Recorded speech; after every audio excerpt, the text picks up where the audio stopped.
Good morning, all, and welcome to the latest in the King's Young Professionals webinar series and the first of 2025. So a happy new year to you all. For those of you who haven't met me yet, my name is Omar Tahir. I am one of the junior commercial barristers in the King's Business and Property team. And today I'll be speaking about the UK's Arbitration Bill and examining some of the proposals put forward under the bill.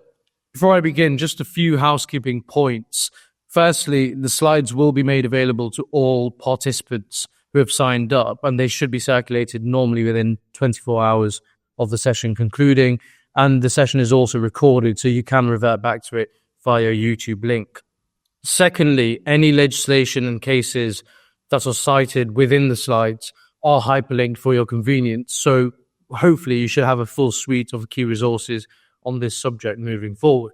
The agenda for today is essentially as follows. And before I begin, I should say that arbitral reform is, of course, a vast subject. And there are a number of interesting topics that flow from it. And because of the time we have available today, unfortunately, we won't be able to deal with everything. But instead, the main purpose of today is to provide you with an overview of the proposed amendments to the current regime and to really set out the four corners of the arbitration bill. So part one is going to just go over a brief recap as to the present state of the law. Part two is going to focus on four key areas that I've identified within the bill, which I, in my view, consider to be some of the more interesting topics for practitioners. And part three will deal with concluding remarks and some key takeaways. So, in respect of the current regime, it's governed by the 1996 Arbitration Act, which applies to arbitral proceedings seated in England, Wales, and Northern Ireland. And for most practitioners, this is probably familiar territory. It's a foundational piece of legislation. It, at the time that it was enacted, was far ahead of the curve in respect of comparative jurisdictions. And many jurisdictions have indeed modelled their own domestic arbitration law on our Arbitration Act. It's given rise to some of the most significant judgments in arbitral history. The English courts have had the opportunity to really develop international law on this field because of the Arbitration Act. And overall, it's increased the UK's competitiveness as being a legal business hub. However, of course, it is now 28 years old, and it predates many of the modern developments in international arbitration. And so one of the key drivers of reform is to ensure that the arbitration regime is up to date. And that brings us to the bill. The bill was introduced to the House of Lords in March of 2024. It focuses on a number of key areas for reform, with, as I mentioned previously, the main objective being to continue attracting legal business to the UK. Linked on screen at the second bullet point is actually a very helpful fact sheet of the bill, which I would urge you all to read because it does give you a summary of the bill's main objectives and the core focal points for the legislation. One statistic that I found particularly useful to give you a flavour of why this reform is so important is that the arbitration market, international and domestic, in the UK is worth around £2.5 billion annually to the British economy, and that's in fees alone. So that really just gives you a scale of the size of the market and why it's so imperative to continue being up to date with the current market trends. The bill is currently in its second reading in the House of Lords, and the progress of the bill can again be monitored via the on-screen link, which should be available after this session. Now, looking at what it proposes, let's go to the first area of reform. The concept of summary awards is one of the key amendments introduced by the bill, which enables arbitrators to dispose of issues within arbitral proceedings on a summary basis. The way in which it does this is shown on screen now, and this is just an excerpt from the proposed bill. And you can see there's a proposed section 39A, which enables arbitrators to make an award on a summary basis. Now, I have two various facets for doing that. The first is Part 1A, which allows if the tribunal considers that a party has no real prospects of succeeding on the claim, for it to be disposed of summarily. And equally, that applies at Part B in respect of a defense. And there we have the key language being used, there being no real prospect of success. Now, the reason why this particular jurisdiction is important is because under the current Act, arbitrators in theory do have the ability to make awards on a summary basis, albeit not in explicit terms. There is an implied jurisdiction under their general case management duties that they are able to manage proceedings efficiently, which some commentators do believe that extends to an implied authority to be able to make summary awards. However, without the express jurisdiction to be able to do that, many arbitrators have been reluctant to make awards on a summary basis.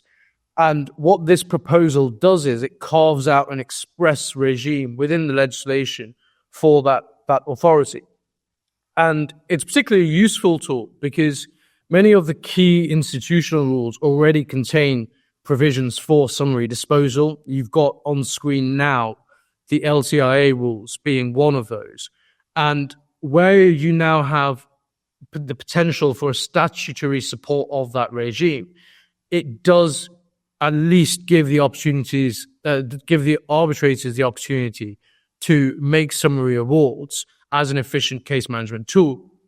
And for the English lawyers present in this session, you'll probably already have noted that the test for summary disposal in the proposed legislation mirrors the grounds for summary judgment under the CPR.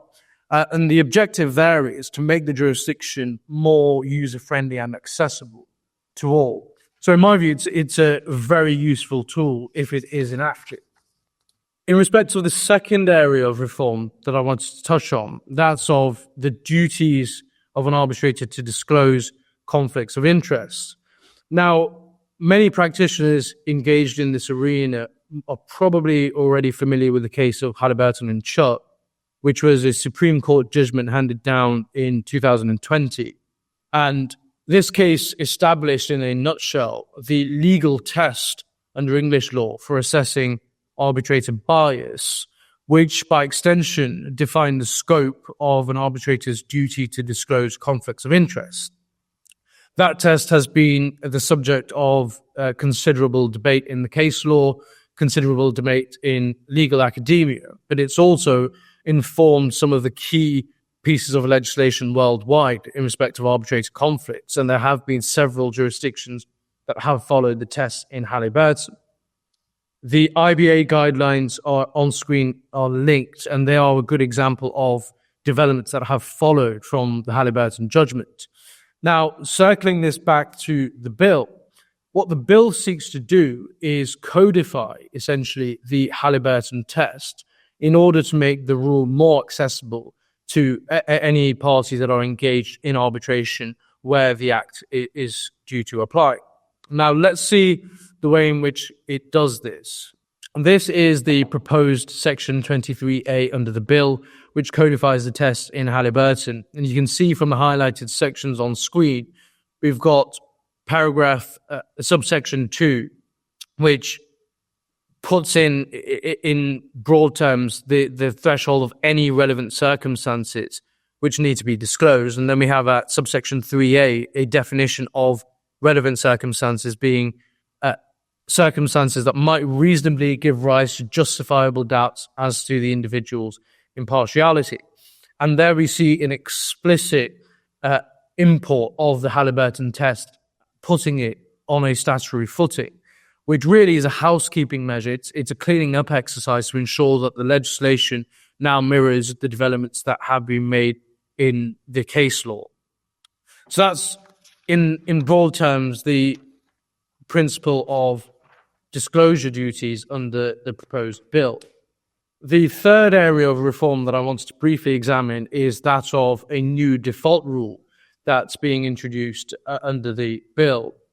And essentially, this is a rule governing which law applies to the arbitration agreement. It's one of the most hotly contested areas of arbitral practice because it's often the first line of attack for any party that seeks to challenge your jurisdiction.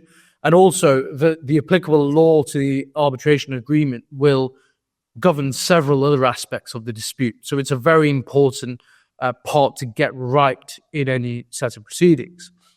Now, the current position under the 1996 Act is that there's no default rule. And what that means is where the parties haven't expressly agreed to which law is going to apply to the arbitration agreement, there is no backstop position to govern which jurisdiction will apply to the relevant arbitration agreement. There is, however, a set of customary international legal principles which generally dictate that the law of the seat of the arbitration should apply by default in the absence of there being an express agreement. But the issue with this is that it's led to a degree of uncertainty in the case law, and there have been several cases that have debated this point at some length. Now, the bill proposes a default position that the law of the seat of the arbitration shall apply in the absence of there being an express agreement by the parties. And let's take a look at how it does this. There's a proposed section 6A, which sets out effectively two stages for ascertaining the applicable law to the agreement. You can see on screen now, section 6A, subsection 1, is defined in the following way. It says the law applicable to the arbitration agreement is, in the first instance, the law that the parties expressly agree applies to the arbitration agreement. So pausing there, we have the flexibility for parties to expressly agree within the arbitration clause itself what the applicable law is. And subsection 1B is the default law, where no such agreement is made, the law of the seat of the arbitration in question shall apply. And again, this is really just a cleaning up exercise where the bill is introducing measures to fill the gap and close the room for debate and potential disputes on applicable law provisions. And we do see a regularizing of the position where the bill seeks to align the law, the domestic law, with the customary international jurisprudence. So again, it's a welcome reform in that regard. The final area of proposed reform that I want to focus on is that of emergency arbitrators. And for those of you who are not familiar with what this concept means, these are arbitrators who are appointed prior to the constitution of the arbitral tribunal to deal with distinct and urgent interim matters. For example, if a party is seeking interim relief by way of an injunctive measure, that is something that an emergency arbitrator can be appointed to address. And emergency arbitrators are essentially a feature of modern international arbitration. Anybody who is engaged in this area of practice will know how difficult it can be to constitute an arbitral tribunal. The availability of arbitrators often causes significant delays, which has a knock-on effect to any party that seeks interim relief. And what emergency arbitrators allow for is for that process to be effectively short-circuited and enables parties to obtain interim relief.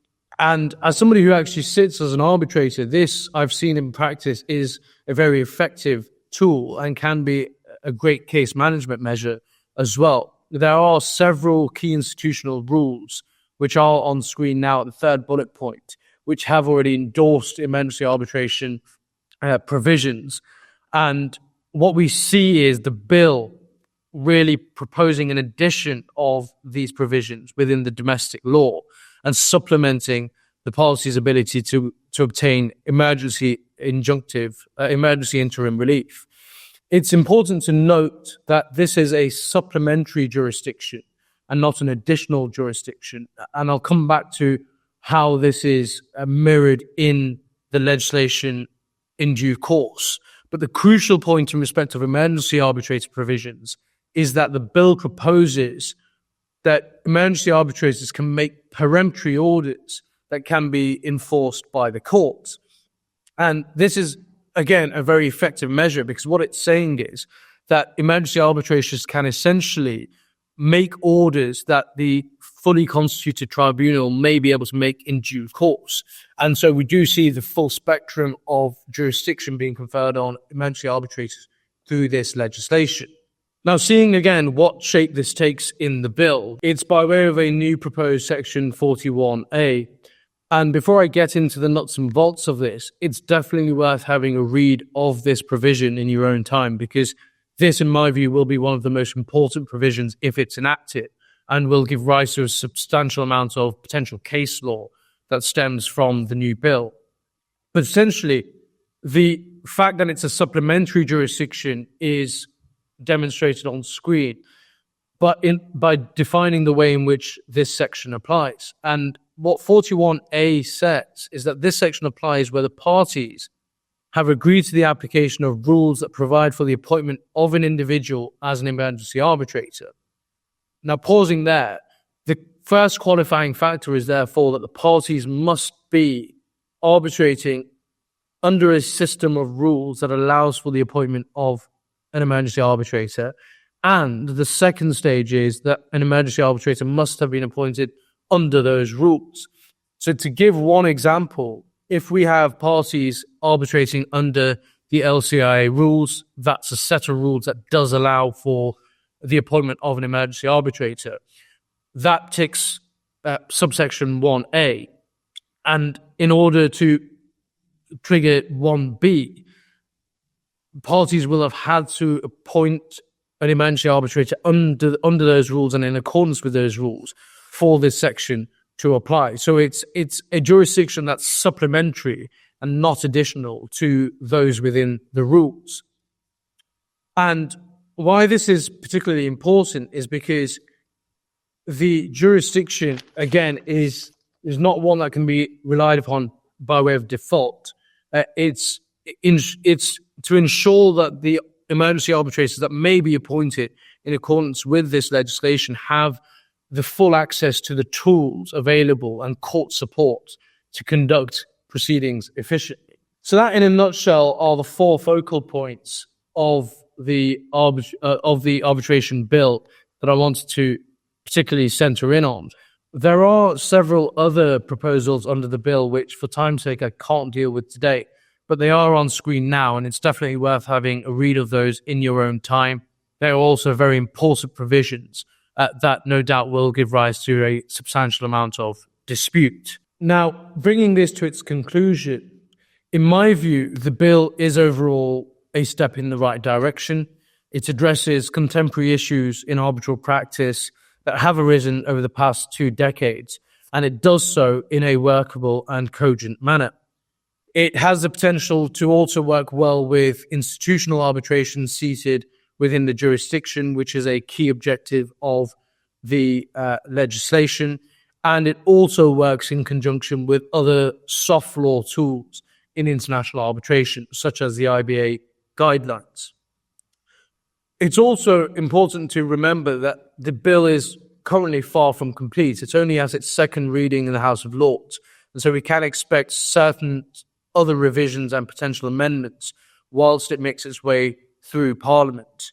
And once and if the bill is passed, we can expect to see a body of case law emerging from this particular legislation in years to come. And that's definitely something to monitor, particularly for any disputes practitioners in this session. In my view, there will be a substantial amount of case law that does follow this, particularly in respect of challenging the authority of emergency arbitrators and in respect of the immunity of arbitrator provisions that will follow in due course.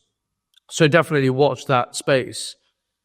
Finally, a question that I've been asked several times is whether the bill goes far enough. And some commentators have suggested that this is a ripe opportunity for Parliament to legislate on other contemporary issues, such as third-party funding and the use of artificial intelligence in arbitral proceedings. This, by extension, lends itself to the criticism that the bill in its current form is reactive and not progressive. Now, if you ask me for my personal view on that, I do share that sentiment to a degree that Parliament may eventually need to regulate certain other areas of arbitral practice. Although in my view, the Arbitration Bill is not the correct forum for doing this. And the reason I say this is that the bill is proposed to be the domestic law on arbitration to replace and supplement the 1996 Act. And with that in mind, it must therefore refrain from over-legislating and being over-prescriptive on issues that are natural features of modern arbitration practice. Those issues, such as third-party funding and the use of AI in proceedings, are potentially better addressed by way of the institutional rules or by way of separate and targeted legislation in due course. And we have actually seen some arbitral institutions embedding within their rules provisions for the use of AI and tech in proceedings. And that may well be a better patchwork of overall legislative and regulatory measures to deal with these issues. And therefore, keeping the bill targeted to the issues it needs to address ensures that the legislation is workable and does not become entrenched on issues that are constantly evolving in arbitral practice. Finally, that brings me to the end of this session. I should conclude with two final remarks. I do apologize to anybody who has submitted questions in advance of this session. Due to the time we have available, I can't address those in this live webinar, but I do endeavor to get back to you by way of email in due course. And so I will hopefully be able to email those out within the next 24 hours. Finally, thank you all for your attendance today. I hope this has been a valuable session, and I hope you have a great day. Goodbye.